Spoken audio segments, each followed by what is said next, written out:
pada dasarnya kalau orang belajar ilmu sosial, pasti bisa kan. Karena ini mengenai masyarakat kita, politik kita.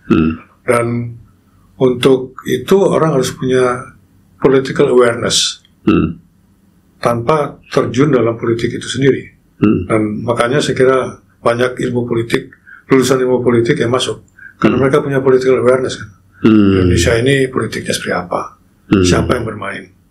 Apa dampaknya? Kira-kira kebijakan mereka ke depan apa kalau masuk ke dalam itu? Jadi itu saya kira adalah hal-hal yang memang menjadi salah satu dasar dari public affairs kan.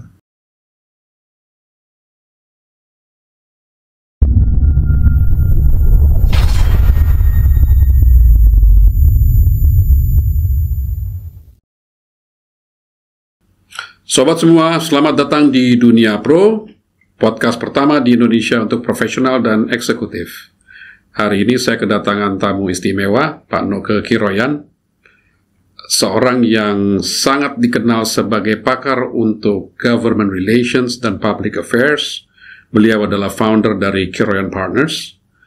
Selain sebagai konsultan, beliau juga pernah menjabat sebagai CEO untuk beberapa perusahaan, terutama di natural resources sector, dan pernah juga bekerja selama puluhan tahun di luar negeri, diantaranya di Eropa, di Amerika, dan di Australia. Saya mengundang Pak Noke ke sini untuk bicara mengenai public affairs, bicara mengenai apa itu public affairs, definisinya, dan juga bicara mengenai beberapa pengalaman beliau yang menarik.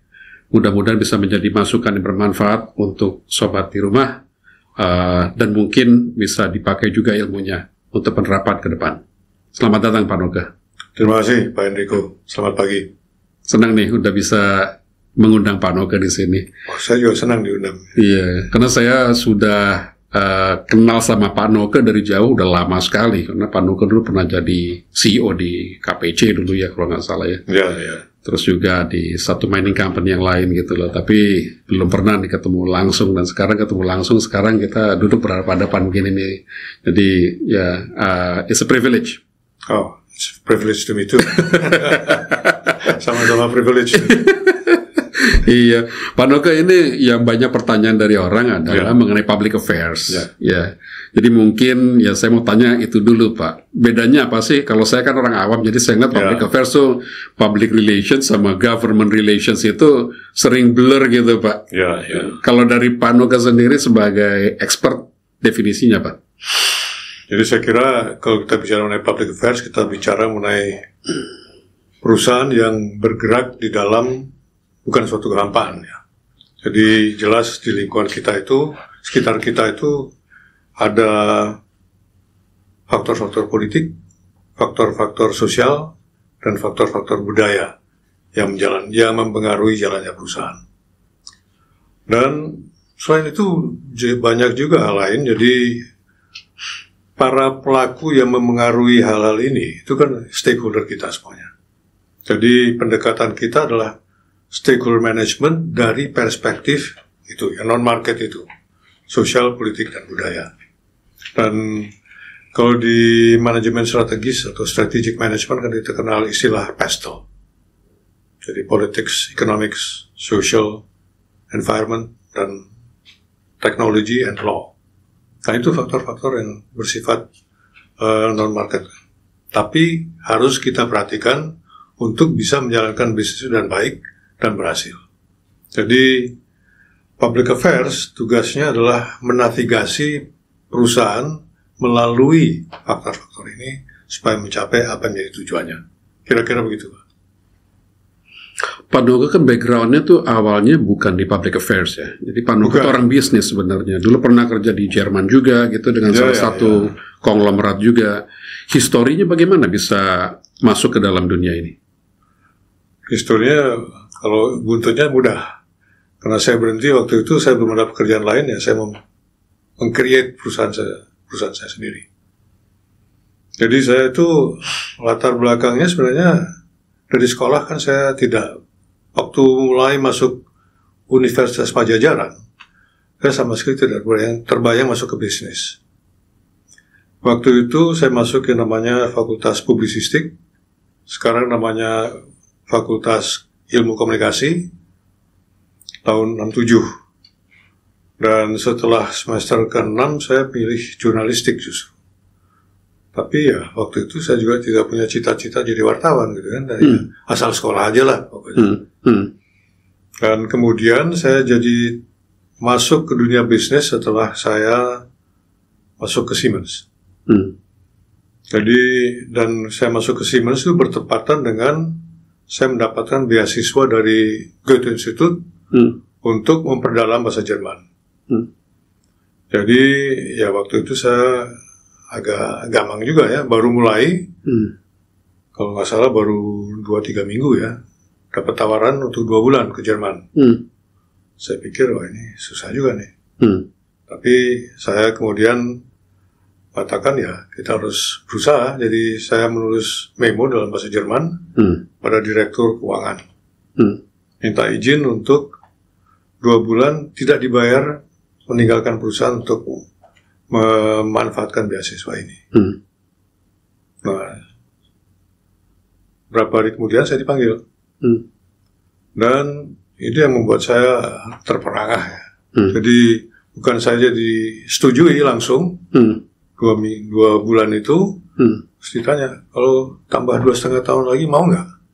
Ya saya bilang nggak, siapa yang nggak mau ya. Tahun 70-an itu kan ke luar negeri itu suatu luxury ya. Betul. Jadi saya ditawari itu untuk belajar commerce and finance. Hal yang sama sekali saya tidak geluti sama di sekolah kan. Tapi saya bilang ya oke, saya ditawari itu ya saya terima. Dan itulah yang long story short membuka jalan saya masuk ke bisnis. Karena sejak itu saya pulang dari Jerman, saya memasuki dunia eksekutif. Sampai sekarang ya, karena walaupun perusahaan itu perusahaan yang saya dirikan, tapi saya lebih banyak bertindak sebagai seorang profesional di sana. Jadi bukan I'm the owner sama sekali enggak. Malah saya risih kalau ada orang bilang ownernya itu. Oke. Iya. Terus waktu di Jerman itu pernah kerja dengan Salim Group juga kalau nggak salah ya Pak ya, untuk bisnis kedua kalinya ya. Jadi pertama kali itu saya 74 sampai 76 itu belajar. Jadi yang namanya itu ada profesi di Jerman namanya Industriekaufmann. Berarti orang yang punya pengetahuan mengenai segi-segi niaga dan keuangan perusahaan industri. Itu 76. Kemudian tahun 91 saya sudah menjadi Presiden Direktur Siemens Indonesia. Saya kebetulan ketemu seorang eksekutif senior Salim yang saya kenal dari sebelum itu. Kita sama-sama waktu itu networking ya. Jadi ada sekelompok antara 6-10 orang manajer orang Indonesia yang bekerja di perusahaan Jerman. Kita secara rutin setiap berapa bulan sekali ketemu, makan siang, makan malam untuk bertukar pengalaman bagaimana sih kita sebagai orang Indonesia bisa survive di situ dan maju gitu kan. Dan dia sudah menjadi eksekutif sangat senior di Salim. Saya menemui dia sebenarnya untuk proyek Siemens. Jadi ada anak buah saya orang Jerman menanyakan apakah saya punya kenalan di Salim di level senior. Saya pikir ada teman saya itu. Saya telepon, aku mau datang nih. Nah, silakan. Nah, ketemu. Saya tanyakan mengenai proyek itu dan bagaimana caranya, bagaimana untuk masuk ke situ. Ya dia bilang, anak gua lo ketemu aja sama ini. Tapi lu jangan pergi dulu katanya. Gua mulai cerita nih. Cerita mengenai Salim ekspansi ke Jerman. Kan tembok Berlin baru jatuh. Dan banyak awal 90-an ya berarti Pak ya. Setelah 91 ya. Berlin jatuhnya 89. Itu 91. Jadi Jerman Timur kan bukan banyak, semua perusahaan Jerman Timur adalah BUMN. Karena itu komunis ya. Dan dengan bergabungnya Jerman Timur dan Jerman Barat, maka yang namanya perusahaan-perusahaan BUMN itu diprivatisasi, ditawarkan kemana-mana. Dan Salim membeli suatu perusahaan kimia dan juga membuat joint venture di Jerman Barat, dekat perbatasan Belanda. Dan ya, yang saya kemudian ketahui bahwa mereka mencari orang Indonesia yang punya kemampuan bahasa Jerman dan punya latar belakang keuangan dan nyaman tinggal di Jerman. Jadi kebetulan saya datang pada waktu yang tepat. Nah itu, tapi ya teman saya itu lama muter-muter gitu. Ya kan saya ini, walaupun saya lahir di Surabaya, ini saya latar belakang budaya saya memang orang Manado kan. Gak sabar ya, tanya, lu nawarin kerjaan ke gua? Saya langsung tembak. Iya dia katanya. Udah lama nyari orang, nggak ketemu nih. Ya itu. Itu awalnya saya udah presiden direktur di Siemens, saya pikir ya mau jadi apa lagi gitu kan. Tawar itu dan status expat, mendapat kondisi yang cukup menarik. Anak-anak saya sekolah di sana, dan kita tiap tahun bisa uplift ceritanya gitu kan. Jadi expat di salah satu expat awal di Indonesia di luar negeri ya. Jadi itulah ceritanya. Bagaimana Charles mengembangkan bisnis Salim di Jerman waktu itu, Pak? Itu kan Salim waktu itu Salim Oleochemicals ya. Jadi adalah bahan kimia yang berasal dari sumber-sumber nabati, khususnya kelapa sawit ya. Jadi kelapa sawit itu saya juga baru tahu bahwa kelapa sawit itu ternyata disuling melalui, dan kemudian jadi bahan baku untuk cleansers, untuk shampoo dan bahan pembersih lainnya yang ramah lingkungan. Karena dasarnya adalah produk nabati. Dan waktu itu Eropa juga sudah mulai ke arah itu kan. Jadi ya itu, kita menjual kelapa sawit itu ke Jerman dan diolah di pabrik itu jadi bahan yang bisa dipakai di industri. Nah, itu semua saya pelajari waktu saya masuk. Sebelumnya bisnisnya listrik, kemudian ya oleokimia. Karena di Melbourne itu juga sama, karena menjual ke Melbourne, dan terakhir di Amerika, di Dublin, Ohio. Dengan company yang sama juga? Ya, tapi ya, induknya sama. Tapi di Amerika namanya Salim Oleochemicals Incorporated, SOI Inc. Jadi pemasarannya adalah ke dua wilayah besar, Amerika Utara dan Amerika Latin. Jadi Amerika Utara dari Princeton, New Jersey, dan untuk Amerika Latin dari Houston, Texas. Jadi di sana belajar juga untuk bagaimana kita menjual produk itu di Amerika kan? Tapi pada saat itu mungkin masih belum kayak sekarang ya Pak. Maksudnya mereka tuh benar-benar screening nih, exporting countries-nya, mereka punya environmental records dan sebagainya begitu ya. Atau sudah di challenge juga? Ada juga. Itu sudah mulai, dan khususnya di Amerika itu harus kosher. Itu karena banyak masyarakat Yahudi juga kan. Jadi produk yang dijual sana harus kosher. Jadi kalau pengapalan dari Asia itu harus ada yang namanya REBA itu yang menginspeksi dan sertifikasi kosher. Oke.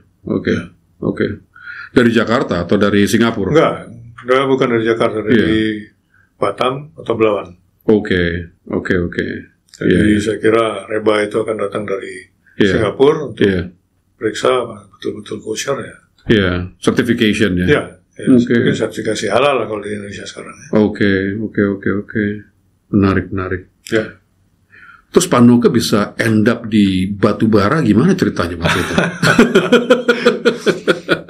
Nggak langsung sih batu bara. Jadi saat itu waktu di Amerika ada orang yang profesinya seperti Pak Enrico itu yang buru-buru kepala orang itu kan. Jadi saya ditelepon dan saya baru 3 bulan dan ada masalah yang harus saya selesaikan.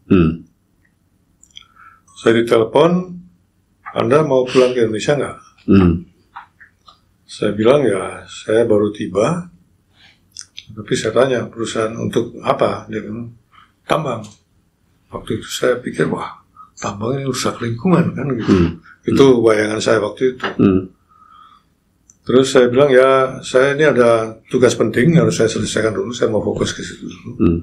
Jadi kalau memang Anda masih tertarik dan belum menemukan orang, telepon lagi 3 bulan dari sekarang. Karena saya mau konsentrasi dulu untuk menyelesaikan masalah itu. Tapi ternyata ya 3 bulan kemudian betul-betul ditelepon. Belum dapat juga di orang itu ternyata. Belum kan. Susah juga nyari orang gitu kan. Jadi saya katakan lagi, saya tidak punya pengalaman tambang. Tapi saya dikatakan bahwa klien kita nggak perlu pengalaman tambang katanya, karena insinyur tambangnya banyak. Jadi ya udah, saya bilang oke. Anda bisa punya waktu untuk interview, ya saya pikir pas saya pulang ke Jakarta, saya bisa. Jadi saya bilang oke, saya bulan ini akan datang, bisa interview. Nah, interview di Jakarta dengan pimpinan perusahaan itu di Indonesia. Kemudian kelihatannya dia cukup puas, dia bilang, Anda mau nggak interview di Melbourne? Saya pikir saya di Amerika, tapi ya Pantai Timur kan. Tapi saya bisa atur lah. Ada hari libur dan saya ambil 1 hari cuti lagi, terbang dari Columbus, karena Dublin itu kan suburb dari Columbus, ke Melbourne. Katanya oke juga gitu kan. Jadi pimpinan dari perusahaan itu, Rio Tinto, waktu itu kan Rio Tinto adalah gabungan dari CRA di Melbourne dan RTZ di London. Katanya di Melbourne oke juga gitu. Terus tanya, Anda mau nggak interview di London dengan pimpinan tertinggi? Sudah, ya oke ya. Belum ada Zoom waktu itu. Belum ada. Jauh sekali. Harus terbang masih puluhan itu jam. Masih mungkin science fiction ya kalau kita ngomong Zoom. Saya pikir ya Pantai Timur Amerika ke Eropa kan cuma 8 jam. Dan kebetulan ada rapat di Jerman. Nah, saya udah pindah ke Amerika kan. Tapi ada rapat di Jerman. Saya pikir oke, saya bisa mampir ke London 1 hari. Jadi saya katakan tanggal sekian saya bisa ada di London. Dan waktu itu ya dapat treatment yang sangat baik. Dapat hotel kelas 1 di Piccadilly. Asik juga nih gitu kan. Dijemput pakai mobil waktu itu Jaguar. Wah, saya bilang menarik. Ngomong, akhirnya dengan CEO dan kemudian dengan chairman dari perusahaan itu, Rio Tinto, dan katanya mereka cukup tertarik. Jadi ya akhirnya saya diterima. Pulanglah kita ke Indonesia. Masuk perusahaan tambang waktu itu bukan di coal ya, karena Rio Tinto waktu itu punya share, punya stake di 3 perusahaan tambang. Pertama itu Kelian Equatorial Mining, perusahaan tambang emas, yang dimiliki 90%. Kemudian Kalti Primakol, yang merupakan joint venture antara Rio Tinto dan BP, 50-50. Dan waktu itu Rio Tinto juga masih punya equity di Freeport-McMoRan di Amerika, 16% kalau nggak salah. Dan punya bagian dari pengembangan Grasberg, 40%. Kemudian ada 9 wilayah eksplorasi yang kontrak-karya, yang masih belum ketemu apa-apa. Jadi itulah skopnya waktu itu. Jadi ya kembali, besar Pak. Besar. Portfolionya besar sekali. Besar. Makanya menarik kan. Dan saya kembali, saya katakan saya tidak punya pengalaman sekali. Tapi dikatakan Anda kan pernah menangani komoditi. Komoditi kelapa sawit. Komoditi itu sifatnya fluktuatif.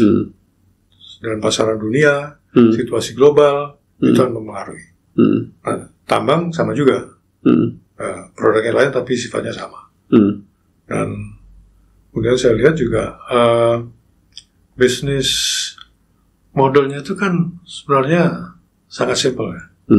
Kita mengambil mineral, Ada yang diolah menjadi ore, dijual. Nah, itu menjadi produk lain. Very simple ya sebenarnya. Tapi proses fisiknya menambang dengan bertanggung jawab itu yang sulit. Jadi saya beruntung pada waktu itu diterima, jadi saya mempelajari dunia tambang.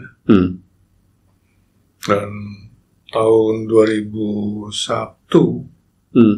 saya masuk 97, 2001, 4 tahun kemudian saya tadinya country head kan untuk Rio Tinto.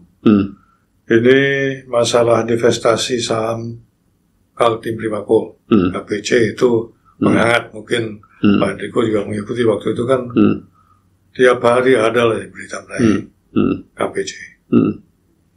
Dan saya dipanggil ke London. Saya bilang, oke, Anda kami tugaskan ke Kaltim Primakol sebagai presiden direktur. Jadi saya bilang, wah, saya tahu masalahnya berat kan. Saya bilang, untuk saya kan,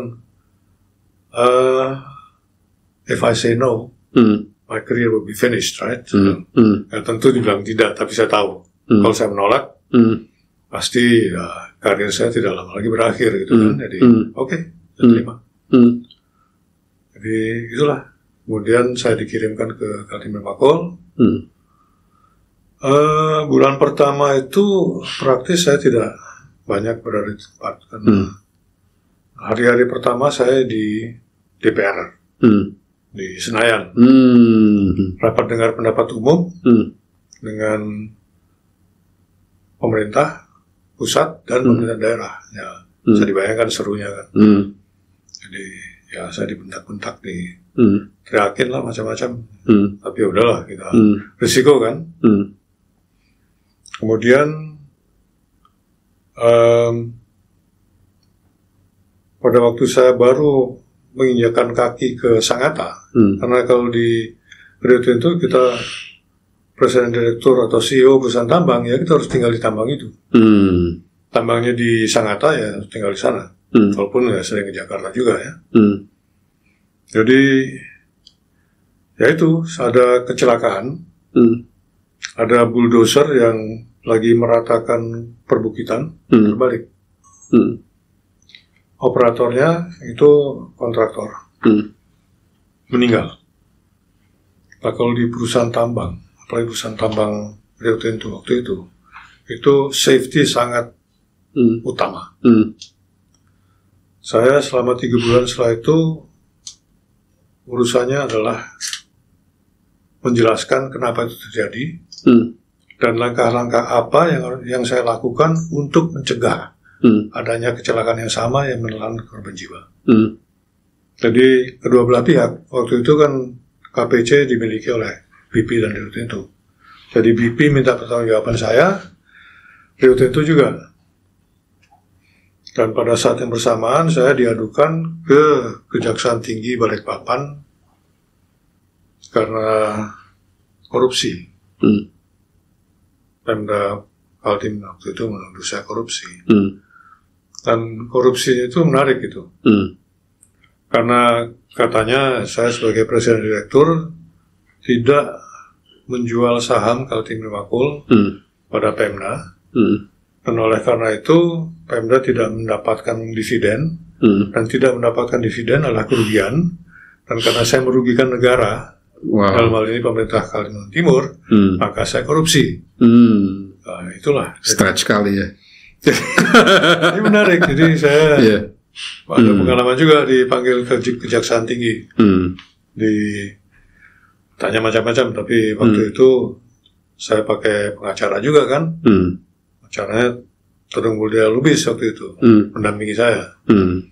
Pokoknya semuanya tertulis. Jadi saya minta pertanyaan tertulis, jawab tertulis. Akhirnya 8 jam juga. Tapi ya buntutnya saya dapat SP3 lah. Karena bagaimana saya korupsi gitu kan. Jadi macam-macam pengalaman itu menarik. Oke. Ya menarik itu kalau saya lihat memang fungsi public affairs itu di perusahaan mining itu very very critical. Very critical. Ya. Nah di situ I learn by doing gitu kan. Oke. Dan banyak perusahaan public affairs yang semuanya perusahaan asing waktu itu, yang saya pakai jasanya kan. Bagaimana navigate through all these. Dan ya saya tahu yang kerja di lapangan orang-orang kita juga. Kan nggak mungkin lah orang bule kemana-mana di Kalimantan Timur atau di Irian Jaya. Ada yang menawarkan saya kan, Anda mau kirim ke Papua, kan dari jauh udah kelihatan. Saya bercandain aja. Mereka dipakai mungkin lebih untuk origination, untuk cari bisnis kali ya Pak? Ya, mereka untuk how to deal with these issues on a professional basis dan dengan on scientific basis tuh gitu kan. Enggak, maksudnya orang-orang bule ini maksudnya mereka dipakainya untuk winning the deals gitu ya, winning the project. Saya kira enggak, saya cuma bercandain aja kan. Saya tahu pasti mereka pakai orang Indonesia juga. Tapi saya nggak mau pakai dia. Tapi ya banyak perusahaan-perusahaan itu yang saya pakai jasanya. Jadi pada waktu saya memutuskan keluar dari perusahaan yang terakhir, itu Newmont, saya pikir ya kalau perusahaan industri nggak mungkin ya, modalnya besar, perusahaan tambang apalagi, saya pilihnya perusahaan jasa. Perusahaan jasa kita tidak perlu modal besar, tapi perlu keterampilan, perlu expertise. Dalam hal ini saya sudah tahu bisnis itu karena saya selama 8 tahun memakai jasa public affairs companies. Jadi saya tahu price level mereka, saya tahu cara bekerja mereka, jadi saya punya advantage di situ. Dan saya punya pengalaman. Jadi saya bicara dengan klien, kredibilitas saya tinggi kan, karena I've been there. Jadi saya cuma bukan ngomong sebagai konsultan, tapi saya pernah melakukan itu sendiri. Dan memang itu strong point-nya waktu itu. Tapi saya juga sadar bahwa kita tidak mungkin mengandalkan pada satu industri. Jadi sejak awal saya sudah mengatakan pada tim saya, we have to go out of this niche. Saat ini saya masih punya nama di industri tambang atau industri sumber daya alam pada umumnya, tapi kita harus keluar dari niche ini. Jadi dari awal kita harus juga berusaha juga keluar dari situ. Tapi selama kita punya klien perusahaan tambang, saya punya advantage yang sangat besar. Dan saya juga kenal mereka semua kan, dan mereka juga kenal saya, dan mereka tahu saya punya reputasi waktu itu. SWA pernah menerbitkan buku tentang 10 eksekutif di Indonesia dan termasuk saya. Dan saya mendapatkan judul Sang Pelaku Krisis. Jadi itu saya bukan saya yang menemukan itu, tapi mereka yang menamakan itu kan. Untuk saya selling point juga akhirnya kan. Karena saya selama di perusahaan-perusahaan tambang saya memang sebagai crisis manager kebanyakan. Dan sebagian besar dapat saya atasi juga dengan baik. Kenapa perusahaan harus engage public affairs consultant, Pak Noke? Kan mereka juga punya in-house juga biasanya. Ada, tapi ada juga yang punya tapi sebagai sounding board. Atau untuk counter check, karena kalau kita membuat kesalahan itu kan fatal misalnya. Jadi untuk memperkuat strateginya, atau kadang-kadang ada juga yang belum punya. Dan sekarang belakangan ini kita banyak juga klien BUMN besar yang juga melakukan itu dengan cara-cara yang sama ya. Jadi mereka mungkin baru mulai, dan di situ kita juga memberikan bimbingan ke arah bagaimana melakukan public affairs dengan baik.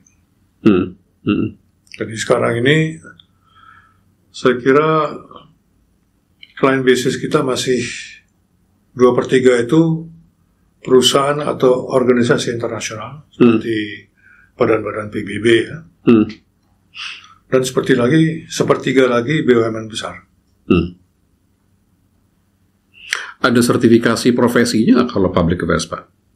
Di Indonesia belum ada. Tapi di Di Amerika kalau salah Public Affairs Council ya.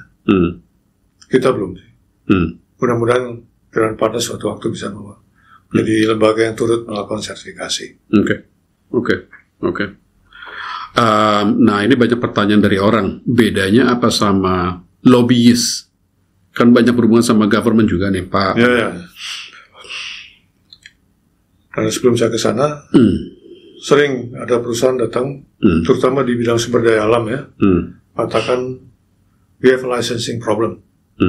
Saya bilang there's no such thing as a licensing problem. Karena pasti ada underlying reasonnya kenapa license Anda tidak keluar.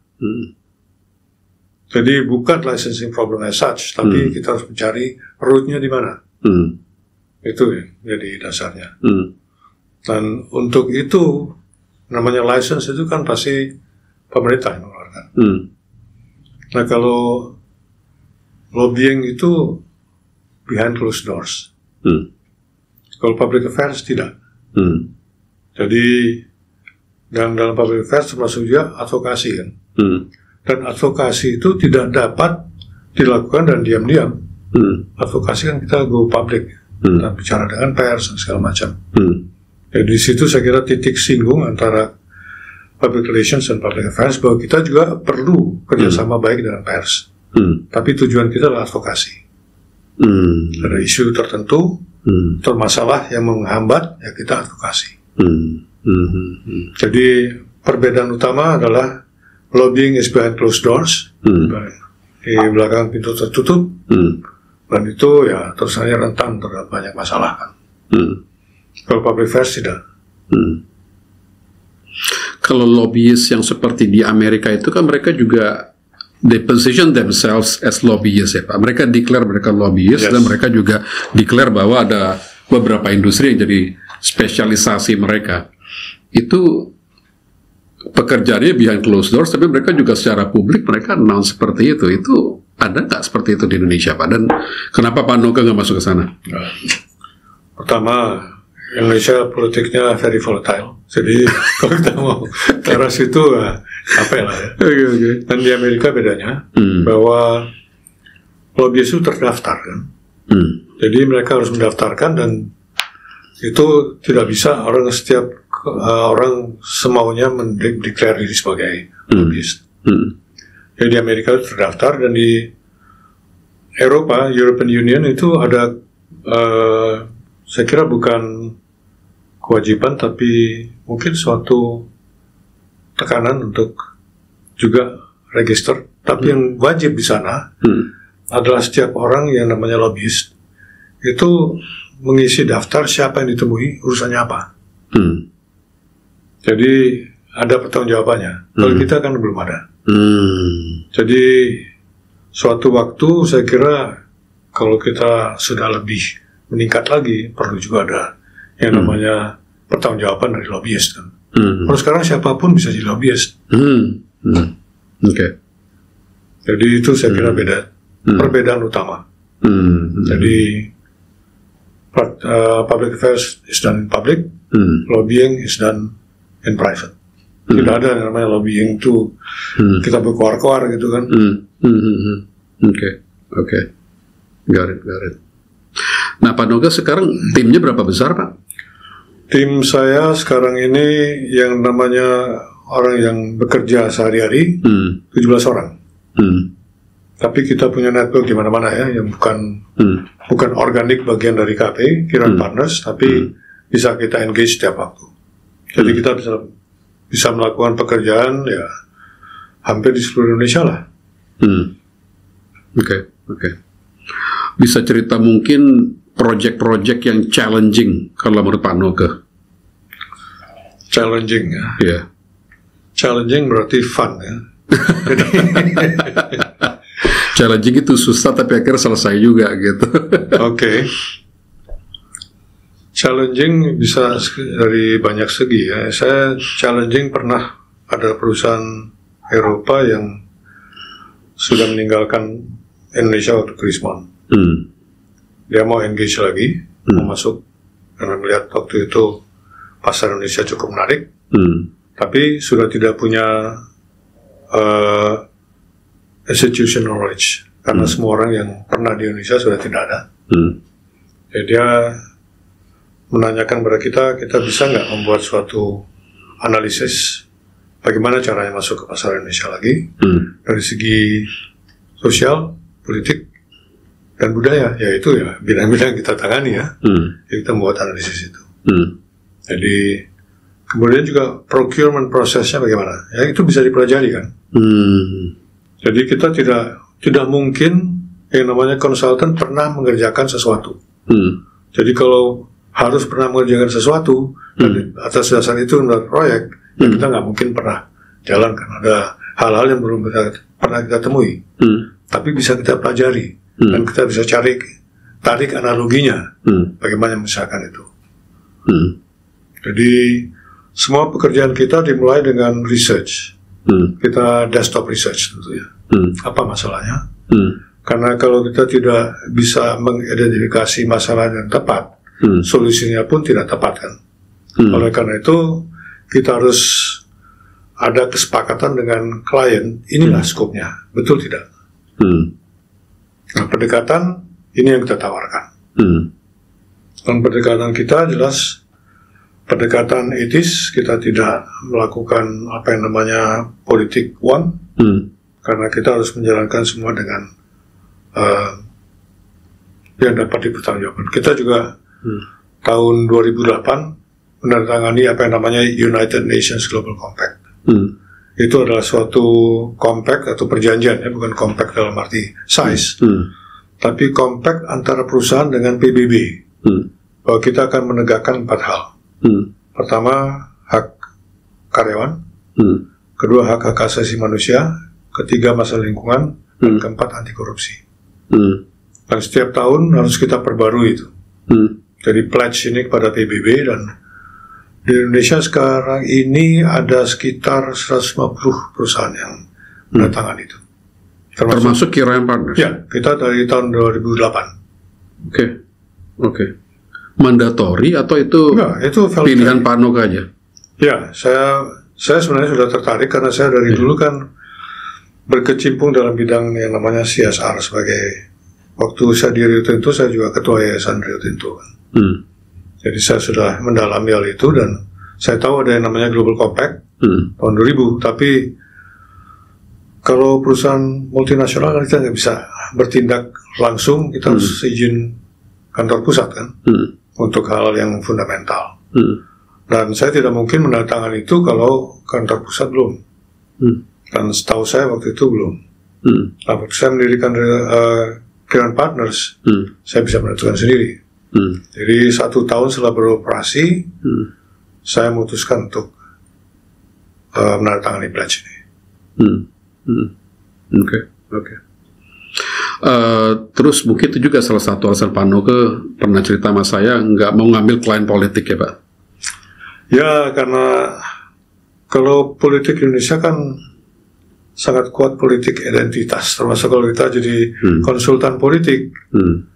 Kita pernah mendukung atau membuat suatu studi untuk suatu kandidat tertentu atau partai tertentu, selamanya kita akan dicap pengikut dari partai atau orang tertentu kan. Dan itu akan sangat membatasi bisnis kita. Jadi untuk kepentingan bisnis berkelanjutan ya kita tidak pernah dan tidak akan. Jadi kita pure business. Jadi itu yang bidang kita tangani, tidak masuk dalam politik. Masing-masing karyawan tentu punya hak politik sendiri-sendiri, tapi sebagai perusahaan kita tidak akan masuk dunia itu. Very clear. Untuk mereka yang ingin berkarir di dunia political affairs seperti yang Pak Nok jalankan sekarang, apa yang dibutuhkan Pak? Pengetahuan mengenai kemasyarakatan di Indonesia ya. Justru di tim consulting Kiroyan Partners saya kira paling banyak adalah lulusan ilmu politik atau HI, hubungan internasional. Yang lulusan komunikasi malah minoritas saya kira. Tapi pada dasarnya kita tidak melihat latar belakang pendidikan kan, kita melihat orang itu kompeten atau tidak. Kebetulan ya akhirnya banyak yang dari lulusan ilmu politik dan HI kan.